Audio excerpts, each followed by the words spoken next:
Hello, everybody. It's nice to have you here. We have some big things to announce.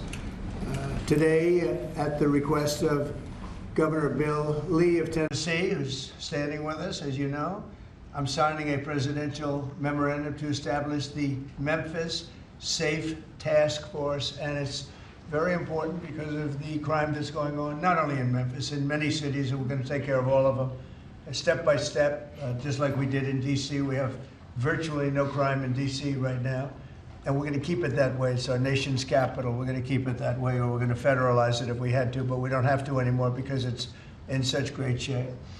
This task force will be a replica of our extraordinarily successful efforts here, and you'll see it's a lot of the same thing, although the numbers here are really something. They're really bad. Now, we did send FBI in about 4 months ago to work, and it brought some of the numbers down, and they did a great job, but we're sending in the big force now. We also sent them into Chicago on a sort of a moderate basis, and we brought down crime a little bit in Chicago, but we're now going to bring it down very big. We're going to be doing Chicago probably next. I was with a great businessman, a man who is involved in all cities through his business, and I say, who do you think should be next after Memphis? And he said, sir, you've got to save Chicago.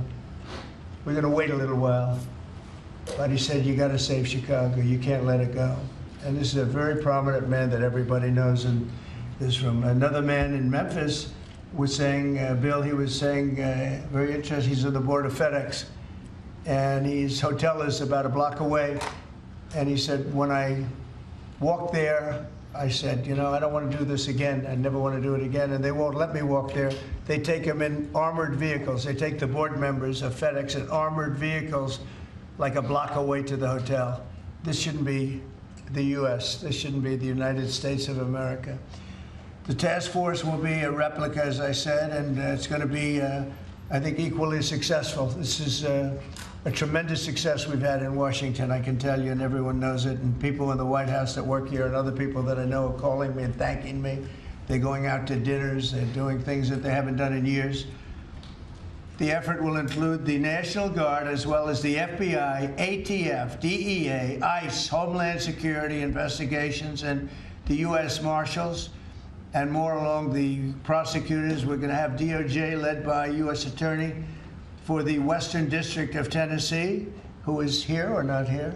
Who's that person here? Not here. That person is going to be very busy. So we're going to have U.S. Attorney for the Western District of Tennessee, and most importantly, Pam Bondi's here. She's heading it up, and she's doing an unbelievable job in every respect beyond this. So also worked with some of the members of the team right here on D.C., and we're very proud of that effort. We essentially had the crime down to a very low rate in 12 days, and within another 10 days after that, it was so incredible. And it continues at that level, and we're going to continue. We have to because it's our capital. This team will deploy the full powers of federal law enforcement agencies and enforcement generally to restore public safety and get dangerous career criminals off of our streets. We're going to get them off. In 2024, Memphis had the highest violent crime rate, the highest property crime rate, and the third highest murder rate of any city in the nation. Other than that, they're doing quite well, thank you. A person is 4 times more likely to be murdered in Memphis, Tennessee today than in Mexico City. It's been, and you know Mexico City is not a cakewalk. It's been overrun with carjackings, robberies, shootings, and killings. There were 249 murders, 429 rapes, 5,616 burglaries, and 12,522 violent assaults in just the last little while in 2024 and in pieces of 2025, where it's actually gotten worse until recently when we sent the FBI down to see what the hell is going on. Last month, a vicious thug carjacked an elderly woman parked at the movie theater, dragged her out of the car, and body slammed her into the pavement, where she is still trying to recover. Probably won't be successful. So we're not going to allow this kind of savagery to destroy our society anymore. We're stopping it. We're doing it one by one, time, but we want to go quickly. We don't want to lose Chicago. We're going to lose Chicago. We're going to lose places like you go to St. Louis. St. Louis, we're going to lose St. Louis. We're not going to lose. We want to save these places. You're going to lose them. It was the way the man said it. He was a very high quality man. I said, "Who would you do next?" He said, "Sir, do Chicago." You don't want to lose Chicago. We're not going to lose Chicago. So we're going to have to go very big, and we're going to go probably, we're thinking about it for next Pam. We're going to hold it off. We're going to do some of the smaller ones. And the truth is, our people are so good. Gaddy, you're doing a great job wherever you may be. We're doing so good that I don't think we need too much practice, right? But we got to go and save our big cities, our great cities. Chicago's a great city, and we're going to make it great again very soon. And I think we can do that. Despite the tremendous size, I think we can do a real job, and we're going to give you the resources that you need.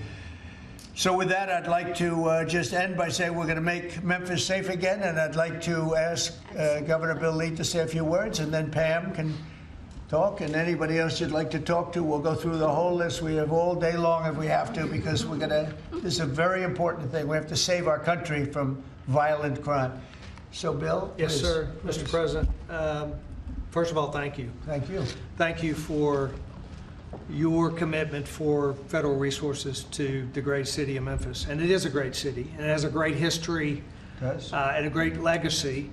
And we are very hopeful and excited about the prospect of moving that city forward. I've been in office 7 years. I'm tired of crime holding the great city of Memphis back. And I have spoken today with the director of the U.S. Marshals, with the director of the FBI, with General Bondi. We realize that this effort of multi-agencies that will combine the work of the Tennessee Highway Patrol and the local police departments, when we come together, we can make significant change in our city and the city of Memphis, and that is a powerfully important thing for the state of Tennessee, and I want to say thank you. This will be your proudest moment when we see you in 4 or 5 weeks, maybe sooner. You're going to see numbers that will drop and plummet like you haven't, just like we did in D.C. They plummeted.